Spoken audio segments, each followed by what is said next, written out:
여러분의 삶에 있어서 가장 소중히 생각하는, 가장 가치 있는 것으로 생각하는 것은 무엇인가요? 이스라엘 백성들에게 있어서의 성전은 최고의 가치였습니다. 그들은 늘 성전 중심으로 살았어요. 성전으로 지어지기 이전 성막 삶도 그랬어요. 아침에 일어나면 그들은 맨 먼저 성막을 향하여 주의하여 봅니다. 성막 위에 임자에 계신 하나님의 영이 그 구름이 발흥을 하면 그들은 채비를 해서 그 구름을 따라가는 거예요. 잠시 한눈 팔고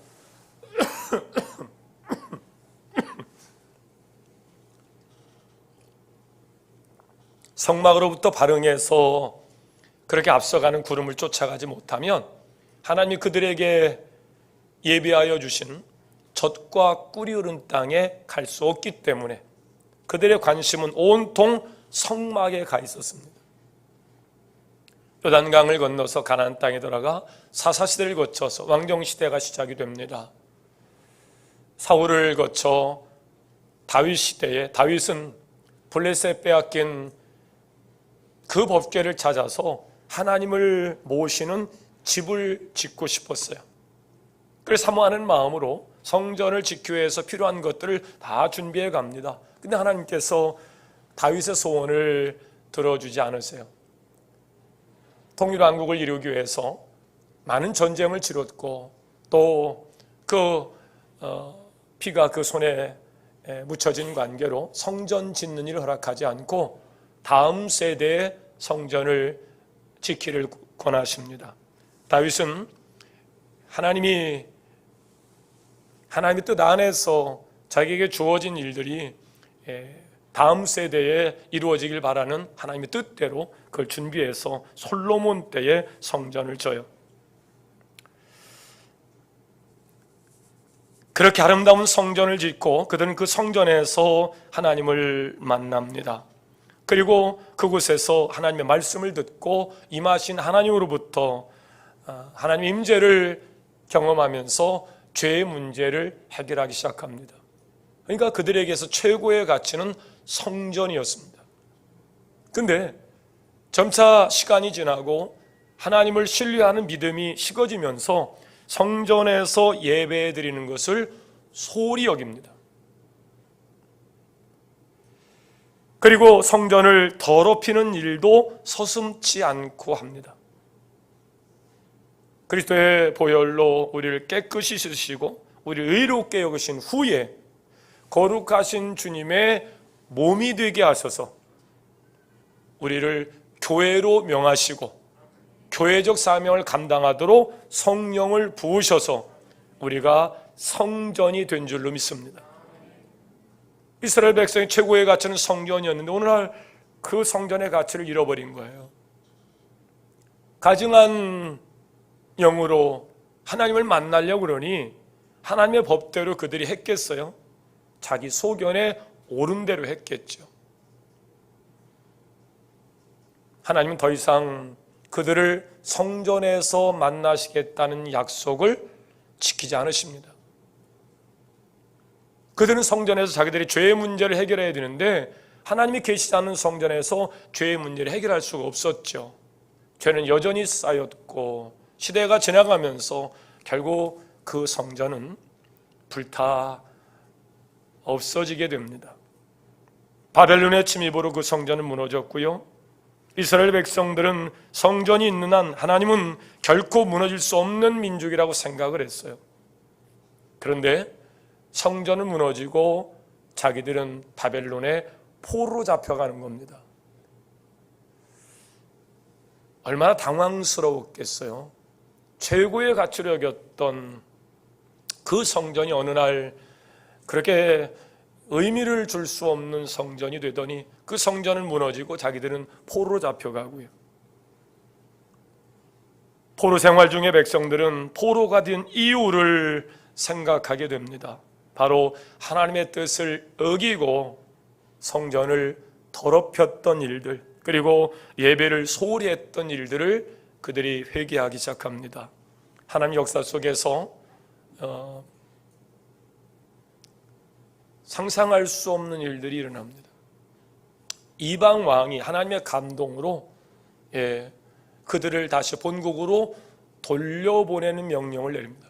이건 하나님이 하시는 일들이 아니면 일어날 수 없는 일들을 그들이 경험하게 됩니다. 그리고 와서 성전을 져야 되는데 쉽지 않았어요.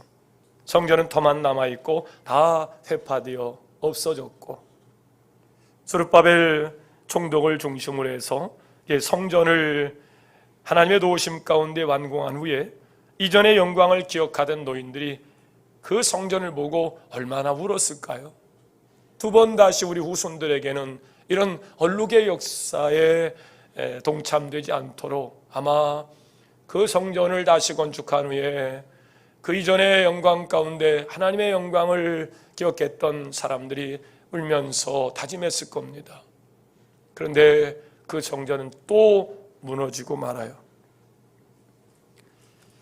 유다 백성들의 성전 중심으로 살던 그 성전은 또 무너지고 맙니다. 한참 지나서 유다 백성들의 분봉왕인 헤롯이 백성들의 환심을 사기 위해서 성전을 짓기 시작합니다. 사실 헤롯은 에돔 족속인데요, 야심이 많아서 로마의 가이사 왕자에게 뇌물을 주고 유대 지역을 다스리는 분봉왕의 자리를 산 겁니다. 근데 그 출신의 문제로 반발을 사자 헤롯은 자기 족보를 고치고 성전을 지어서 자기의 정통성을 그렇게 바꿔버리는 거예요. 예수님 당시에 성전이 있었습니다.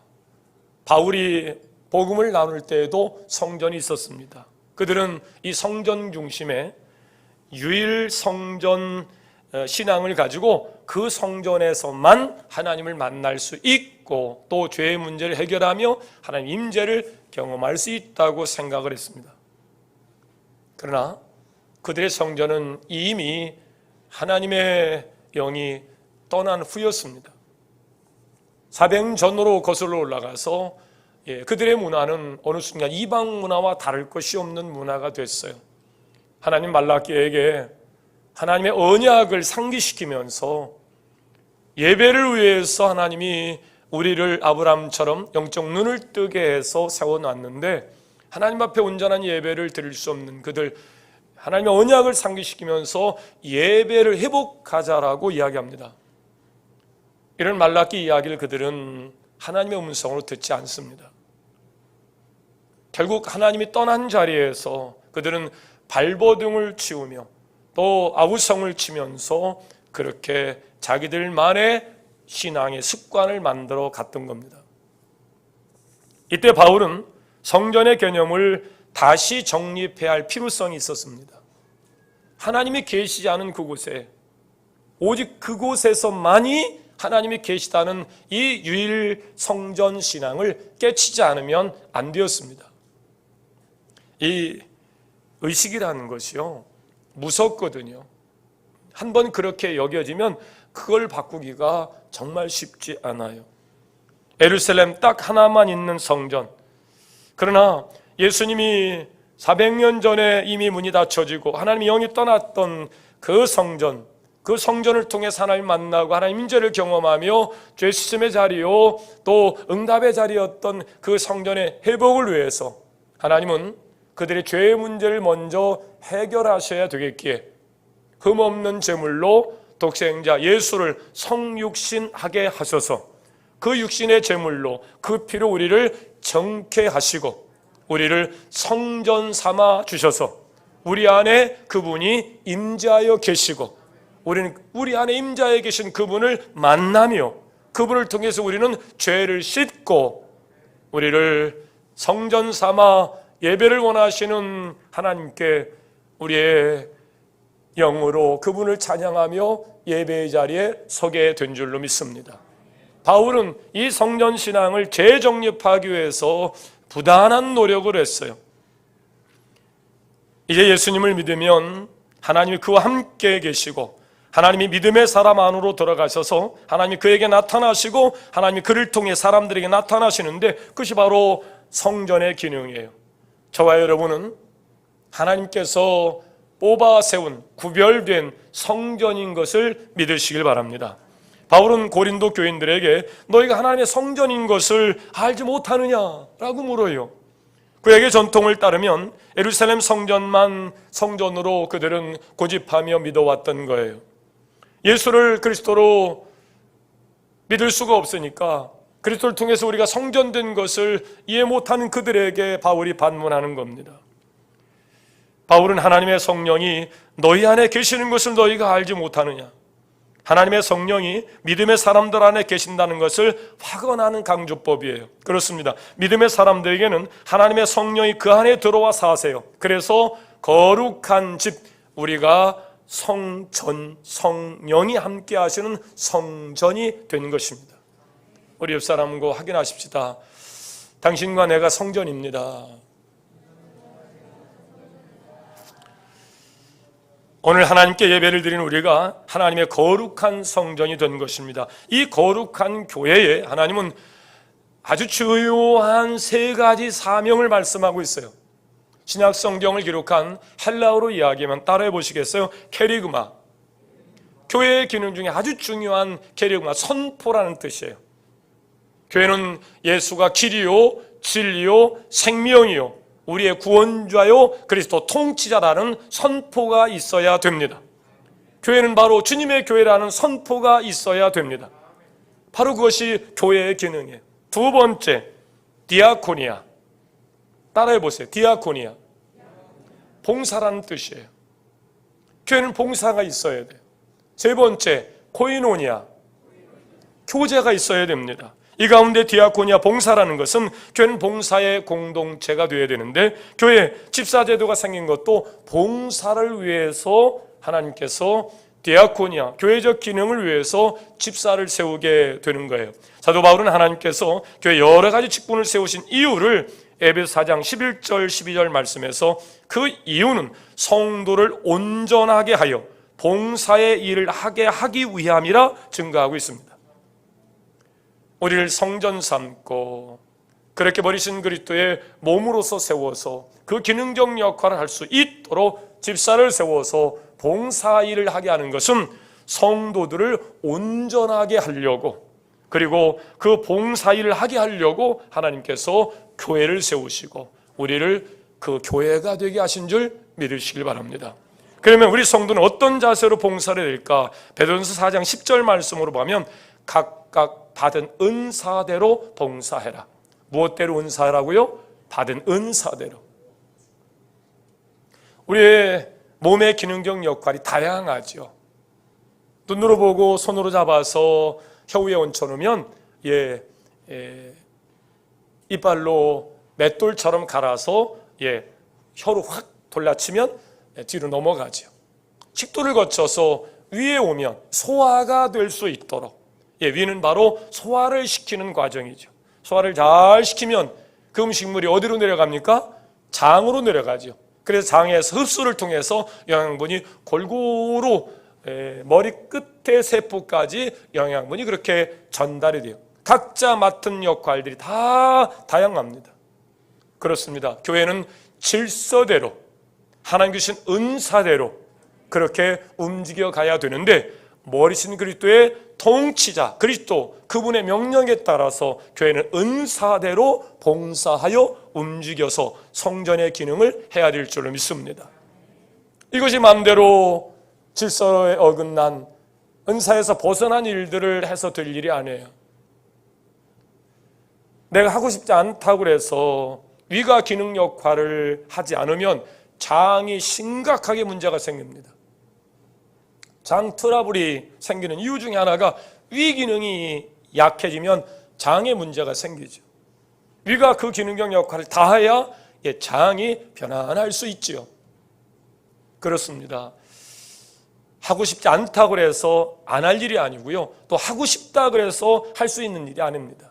하나님이 주신 무엇대로? 은사대로 그렇게 움직여갈 때 건강이 유지될 수 있는 겁니다. 하나님께서 각 사람에게 주신 은사는 저마다 다르죠. 그래서 고린도전서 12장 29절에 보면 다 능력을 행하는 자에게느냐, 다 병 고친 은사를 가진 자이겠느냐? 다 방언을 말하는 자이겠느냐? 이게 서로 달라요.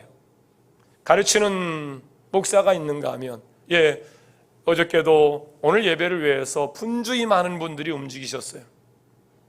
방역을 하고 와서 주보를 준비하고 또 청소를 하고, 토요일 날도 보니까 우리 또 할아버지들이, 일남선교회 회원들이 또 새벽 예배 끝나고 흥한 시간을 또 구석구석을 또 다 닦으시고, 또 어저께 또 토요일 날 또 우리 권사님들 또 집사님들 오셔서 구석구석 또 청소하고, 오늘 또 안내위원들 일찍 와서 안내하고, 또 이렇게 난로를 켜놓고 또 찬양단 준비하고, 그 교회가 성도들을 온전하게 하도록 각자 하나님께 주신 은사대로 움직여가면서 교회가 건강성을 찾게 되는 거예요.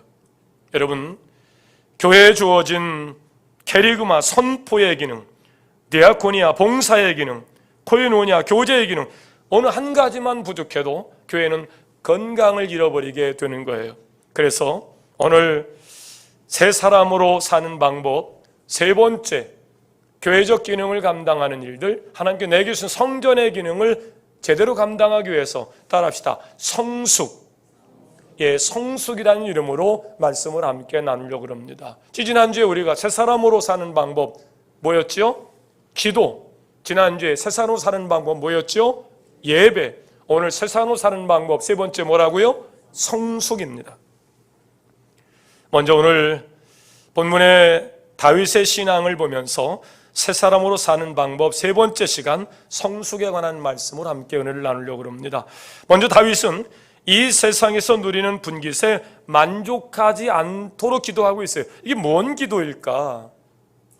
우리의 세상을 이해하는 방법과 세상을 살아가는 방법과 전혀 다른 기도를 지금 다윗이 하고 있는 거예요. 시편 17편 4절 말씀으로 먼저 가볼까요? 3절까지 본문에 있습니다. 4절 말씀 같이 읽어보겠습니다. 시작.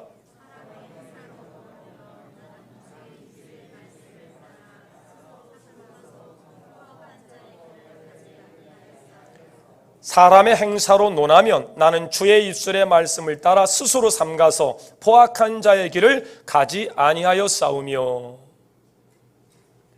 여러분의 삶의 다짐과 고백들이 성숙으로 옮겨가는 해가 올 한 해 영적 성장을 통해서 그렇게 가속화될 수 있기를 주의 이름으로 축원합니다. 14절 말씀으로 한 번 더 가볼까요? 14절 다윗의 기도가 본격적으로 이렇게 기도가 이어집니다. 시작.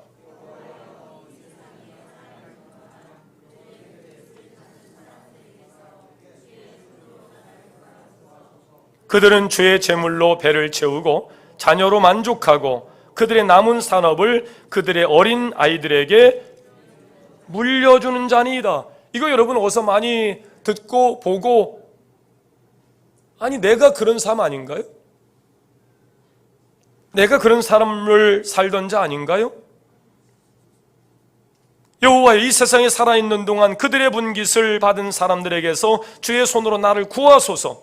그들은 주의 제물로 배를 채우고 자녀로 만족하고 그들의 남은 산업을 그들의 어린 자녀들에게 물려주는 자니이다. 그들에게서 나를 건져달라는 거예요. 우리는 그것이 삶의 가치인 줄 알고 그것이 삶의 방법인 줄 알고 살아왔는데 다윗은 거기에서 나를 건져달라는 거예요. 내 삶은 그런 자의 삶이 돼서는 안 된다는 거예요. 다윗은 이 세상에서 자기의 몫을 받아서 그 몫을 이 땅에서 다 써버리는 사람들부터 구해달라는 거예요. 이들은 성도들이 아니고 세상 사람들인데 다윗은 이 땅에서 받은 분깃, 물질이나 권세나 여러 기술 등 모든 것을 하늘에 쌓아두기 위해서 헌신하고 섬기고 나누어주는 삶을 살지 않고 오직 자기 자신만을 위하여 쓰고 또 자기 후손에게 물려줘서 그렇게 자기 어린 자녀들에게 물려주는 자의 삶으로 끝을 내는 그런 삶의 유형에서 자기를 건져달라는 기도를 지금 다윗이 하고 있는 겁니다.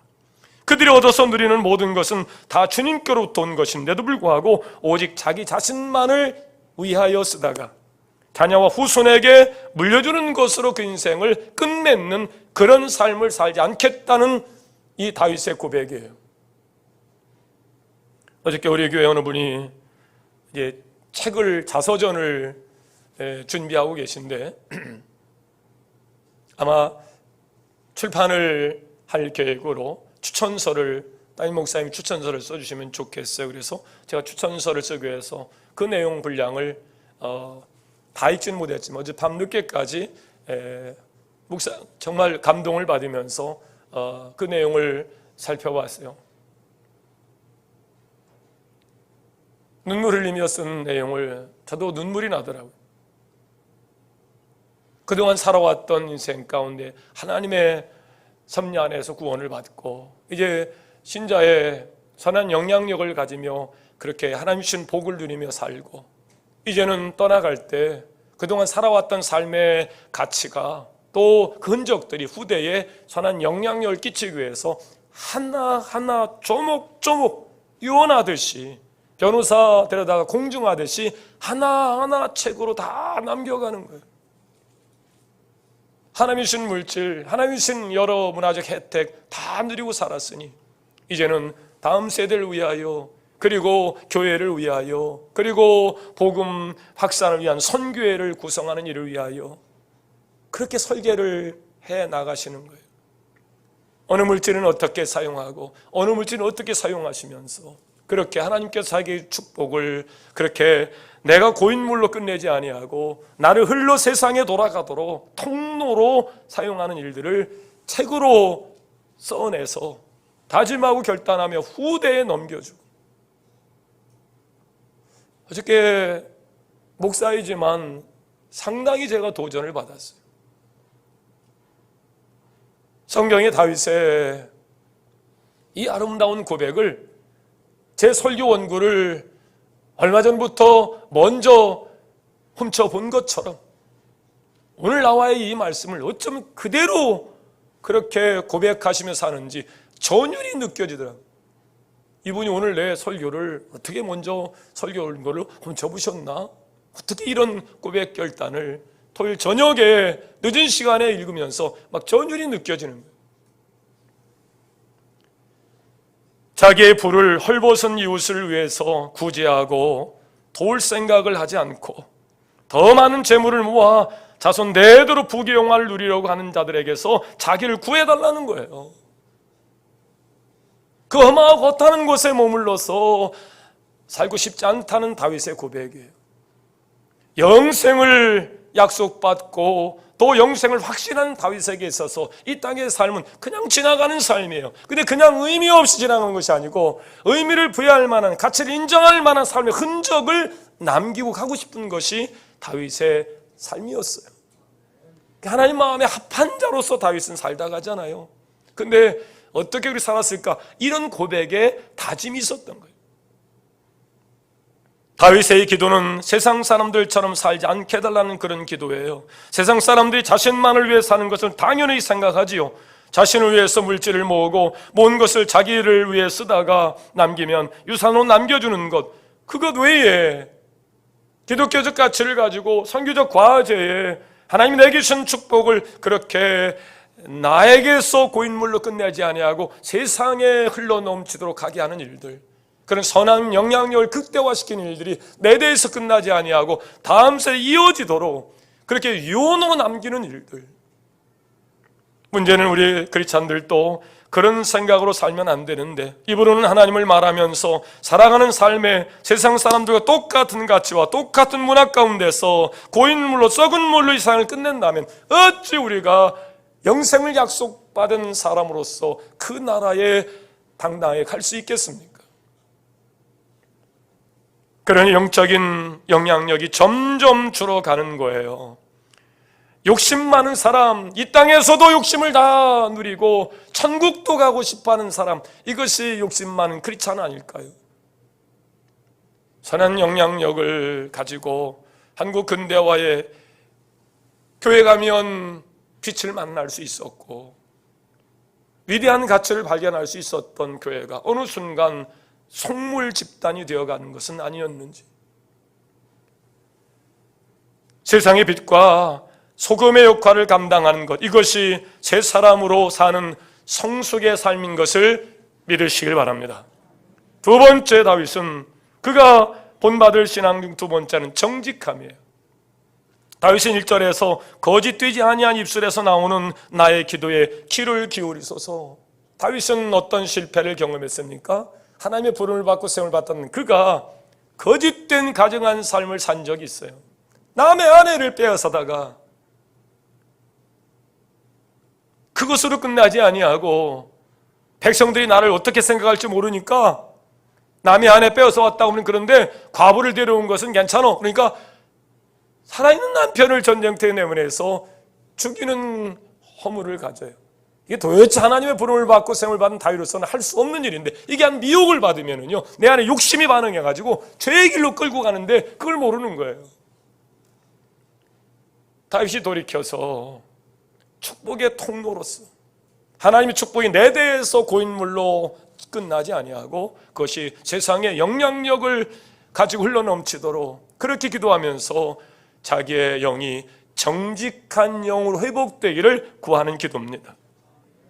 1절 말씀 다시 한번 고백합니다. 시작. 여호와여 의의 호소를 들으소서. 나의 울부짖음에 주의하소서. 거짓되지 아니한 입술에서 나오는 하나님은 정직한 자의 기도를 기뻐 받으십니다. 잠언 15장 8절에 악인의 제사는 여호와께서 미워하셔도 정직한 자의 기도는 그가 기뻐하시느니라.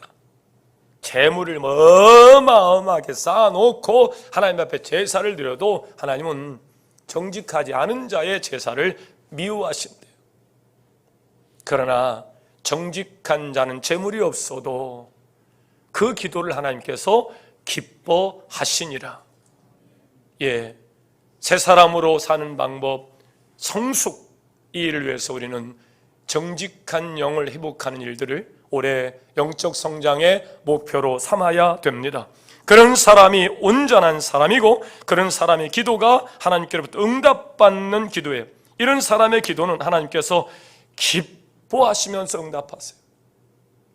자녀들이 하도 때를 쓰니까 주긴 줘요. 특별히 목사님 신방하실 때를 쓰면 어떨 방법이 없어서 주면서 너 이따 봐. 예.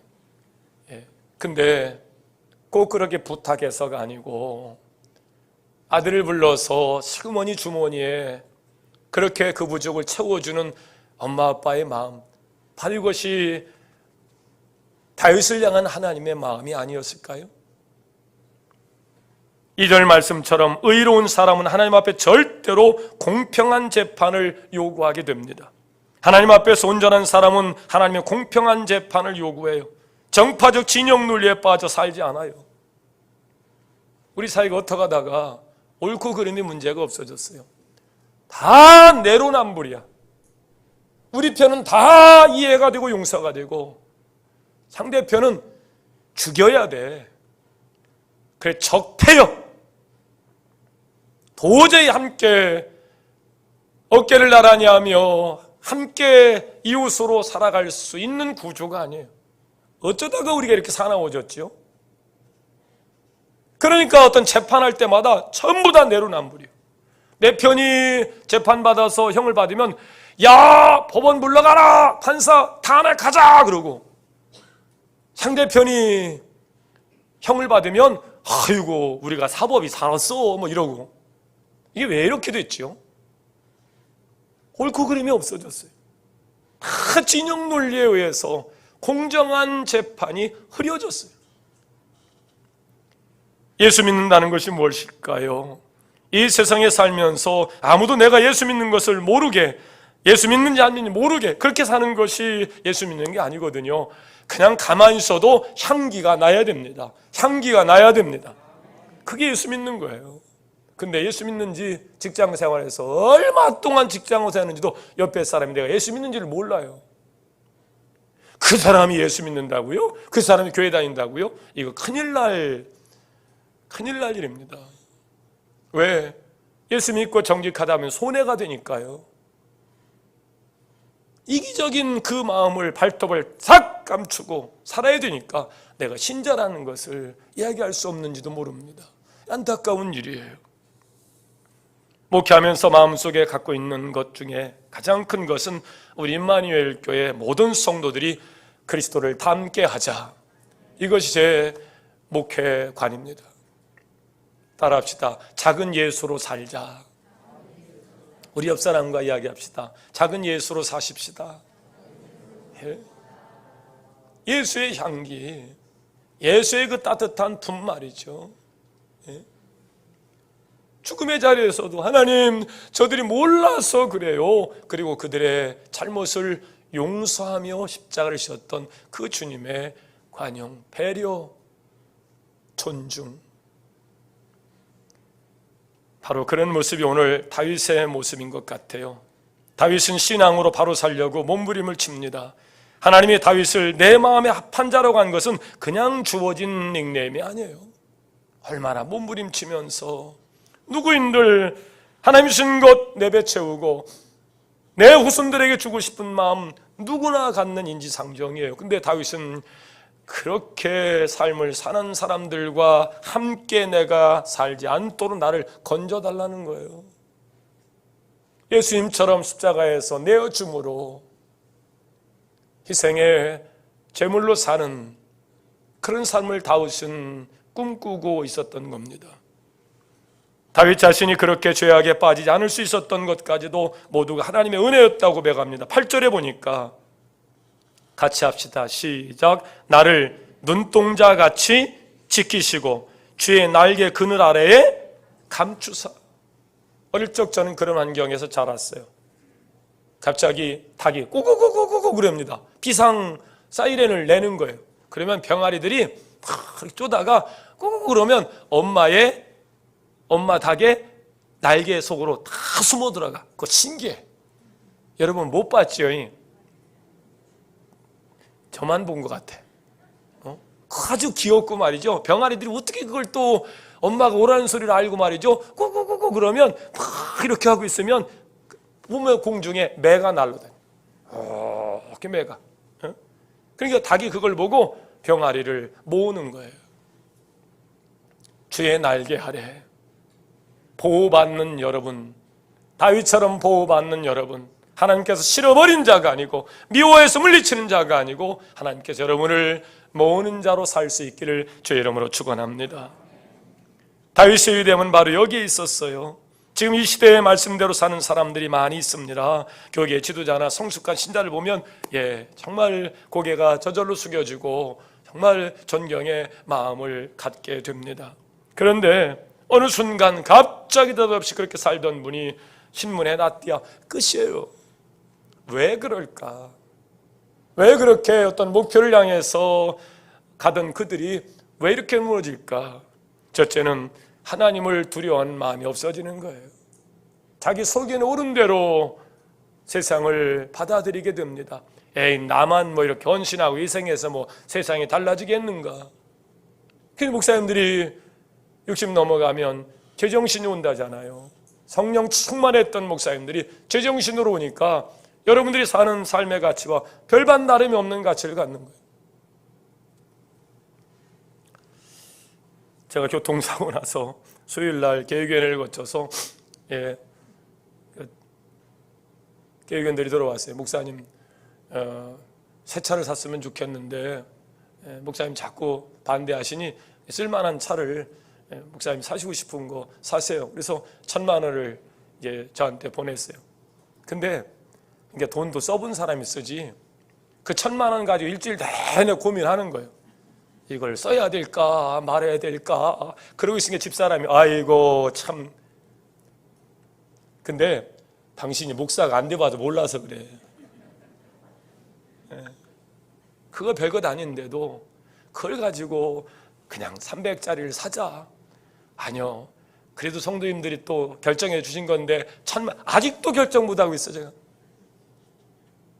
여러분, 여러분의 마음이 하나님을 떠난 마음이 아니고 하나님과 영원히 여러분 함께하는 마음을 가지시기를 바랍니다. 그게 성숙으로 나아가는 길이에요. 말씀을 정리합니다. 우리가 다윗이 기도했던 것처럼 이 세상에서 누리는 분깃에 만족하지 않기를 기도하시고, 그리고 하나님의 자녀답게 정직하게 진실하게 살 수 있도록 기도하시면서 새 사람으로 사는 방법 세 번째, 성숙으로 나아가는 여러분 될 수 있기를 주의 이름으로 축원합니다. 화평방송 구독, 좋아요 부탁드립니다. 감사합니다.